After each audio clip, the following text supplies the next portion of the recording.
that's true. Naked Palpatine. Oh, you pick that one. Fresh out of the clone tank, nude Palpatine is my Well, that's the first thing I think of when you say Dark Empire Palpatine.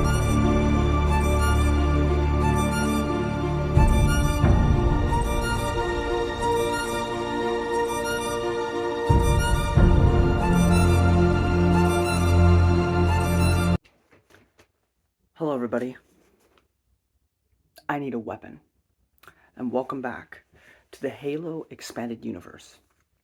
Today I have for you Halo Oblivion by Troy Denning. I don't like this that much. It was okay. I really enjoyed Silent Storm. This, I don't know, like if I was doing a tier list, it'd be a C. It's not horrible. It's not particularly great either. It's basically 6 weeks after Silent Storm. And it just focuses on Blue Team this time, so John, Kelly, Linda, and Fred. And they go to this planet Nethrop. We have the return of Nizat and Lakery, or Lakery, or whatever the fudge. Those two elite guys, they make a return. And they want revenge on the Spartans. And the whole crux of this book is that on Nethrop, this planet, the Spartans find children. What are children doing on Nethrop? It's supposed to be like this uninhabited world. So there's kind of a mystery there about what that's all about, and they're just stuck on this one planet. And they're still basically just trying to get one Covenant ship so that they could dismantle it, so they can study it, so they could better understand the enemy that they are fighting. And that is basically it. And, you know, there's some really good interactions between Blue Team, who, of course, the first time you met them publication-wise would be in the Fall of Reach novel by Eric Nyland. But here is another adventure with them as they're doing stuff. We get some great characterization for Fred, and I think this is because before this book came out, there was another book set after Halo 4, I think, or maybe before Halo 4 that Troy Denning wrote that focused on Fred. So there's a lot of, he's a very wisecracking sort of character, and there's a lot of great moments with him. There's a lot of great characterization for Kelly in this book. And then there's a little bit of characterization for Linda, which is basically just John's team before the games. And it's okay, but like I said, like there was a lot more going on in Silent Storm.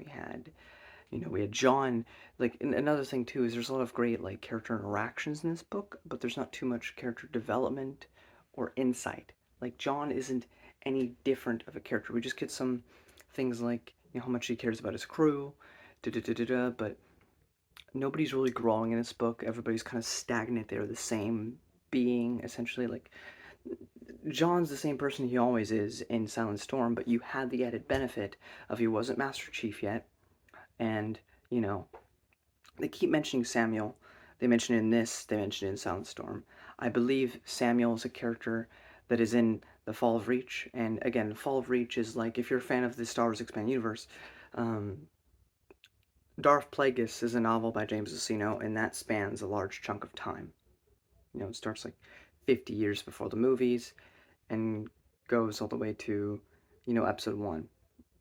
And the Fall of Reach spans from when John gets taken in all the way to, as the novel implies, the Fall of Reach. So it spans a time period in that book. So one of the events in that book, I think, is that they go on a mission with Samuel, this other Spartan, and he dies. So this is something they bring up in Silent Storm, something they bring up in Oblivion, is their friend that died. And so I think that only happens in the Fall of Reach, and it just happens a little bit earlier than this story, than these two books. And so that keeps getting referenced, but in Silent Storm we had, well, because that happened, John was concerned about his teammates dying, and he kind of wanted to put himself into all of the danger's way and keep his friends out of it. But to be a good leader, you have to be willing to put your friends and your comrades at risk sometimes to complete the mission. You can't do it all by yourself. So that was kind of a lesson he had to learn. But then we also had other interesting things, like we had Avery Johnson getting to meet Master Chief. We had a lot of good Halsey moments, a lot of good Admiral Cole moments, you know, uh, or Crother, you know, we had all these characters and stuff. We had other Spartan teams, just so much going for it to make it a really enjoyable experience. But this is only Blue Team. Halsey's barely in it. It's mostly just these kids who, so far, unless Troy Denny makes another book in the future that involves these kids in like a big way, just some kids, and they're okay. They're not particularly the most interesting kids you've ever read about. But so overall, like the story's fine. It's just a mission they went on in this time period, and it's okay, but nothing to write home about. I think Silent Storm is a really good book by Troy Denning that takes place, you know, in the early years of the war. But this one, it's okay. Like I feel like you gain a lot by reading Silent Storm. I feel like you don't gain much by reading Oblivion. But if you want more time with John before the events of the first game, and you're like, you know what, I want to spend more time with these people that just randomly pop up in Halo 5, this is the book for you. It's a fun little adventure, but again, not too much happens. And I think the other thing too is we got introduced to original characters in Silent Storm, so whether they lived or died, we could be like, you know, we could be on edge about it. But with Blue Team, we know they make it to Reach. We know they're in Halo 5.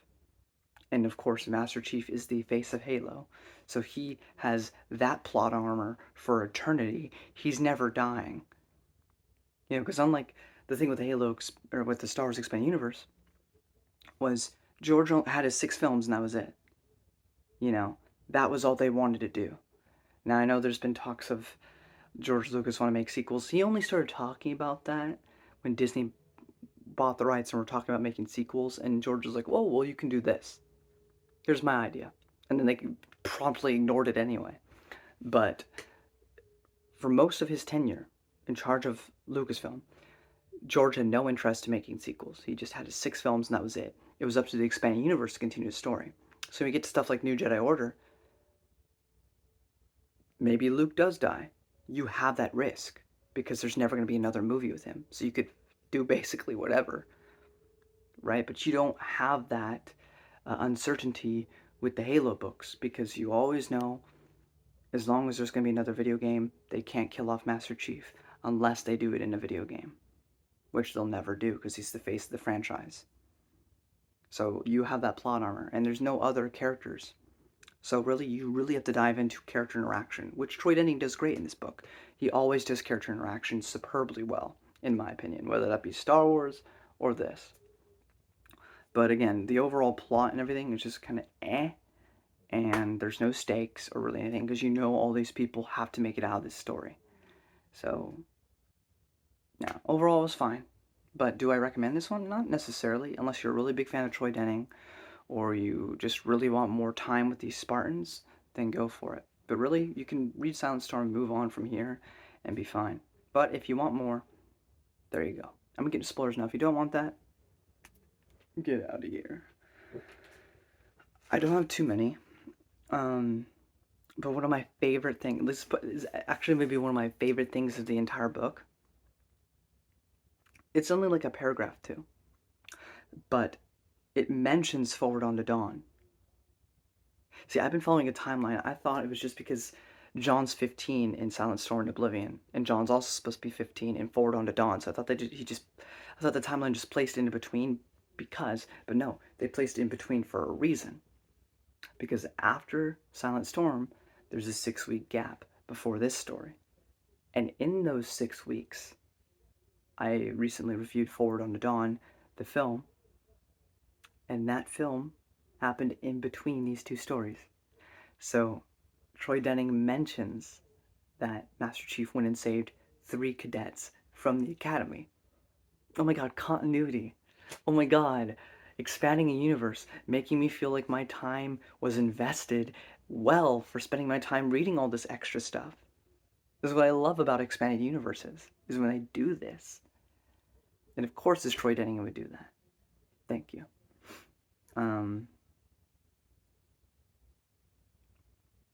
Early on, Nizat, that prophet, no, the elite from the last book, he meets up with the prophets from the video games. That was cool. And he basically comes up with this theory that, and he's partly right, but also like completely wrong because he doesn't understand the structure of the Earth government.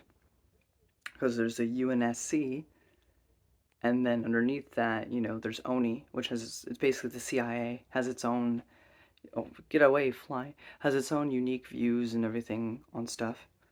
And it's, part of the government, but like UNSC is the whole of it. But Nazat's like, well, I think the Spartans came from Oni. So if we get rid of Oni, we get rid of the human problem and we can eradicate them easily. So he tells the prophets that I can do this. So they allow him to.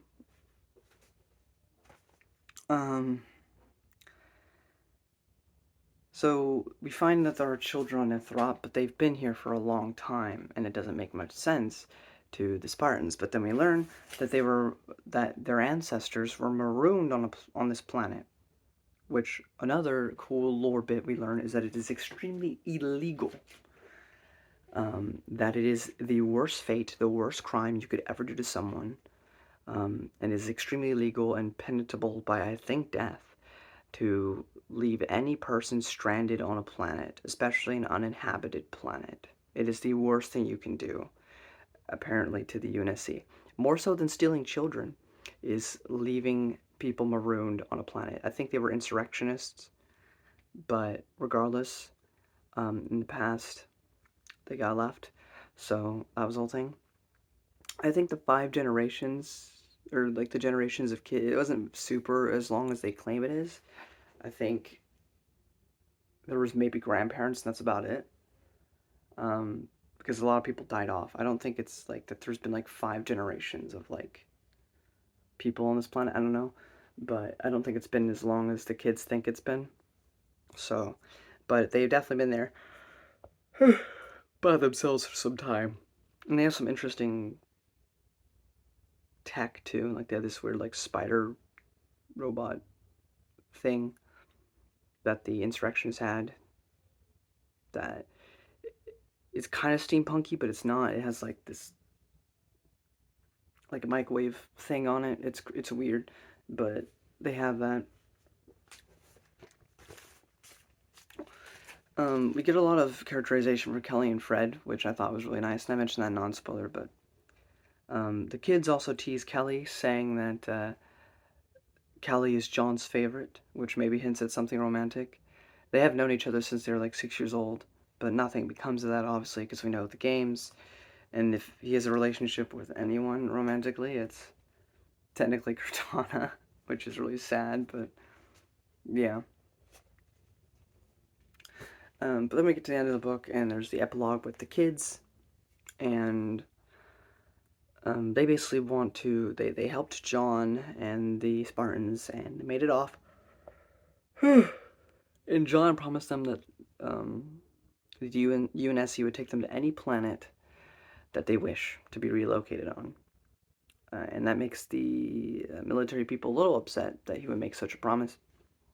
They want to go to a planet that insurrectionist lives on, because that's what they've known. They believe it to be a free planet. And so they're a little upset at John for promising that, but John trusts them implicitly based on their actions that if they say they will never mention anything about the UNSC or about the Spartans, that they won't. And so they reluctantly trust Master Chief's judgment and allow the kids in due time, when they're able to do that without causing another war, to covertly drop these kids off on an insurrectionist planet, because insurrectionists would rather fight than deal with the alien threat that we got going on right now. So there's that. And then the epilogue ending, the Nazat and Lacree, the 2 elites, are still alive. And I also didn't mention this UNSC officer at all. She's not a nice person. She's kind of a bad guy. I'm also recording this at like 4 a.m. in the morning, so apologies. But she was there. She was an antagonistic person, and they left her on the planet. And so it ends with her like cooking some food on the planet, and the 2 of them are watching her. Are they going to kill her, or are they going to end up forming an alliance? We don't know. There's no story set after this. about this at the current moment. So we're kind of left open-ended. Maybe they all die there together, who knows. But yeah, that's pretty much it. So, like I said, not my favorite thing in the world. It was okay. But there are better things coming. So, that's pretty much our thoughts. If you enjoyed this video, give it a thumbs up, share episode a ton. And let's finish the fight. Until next time. Bye-bye.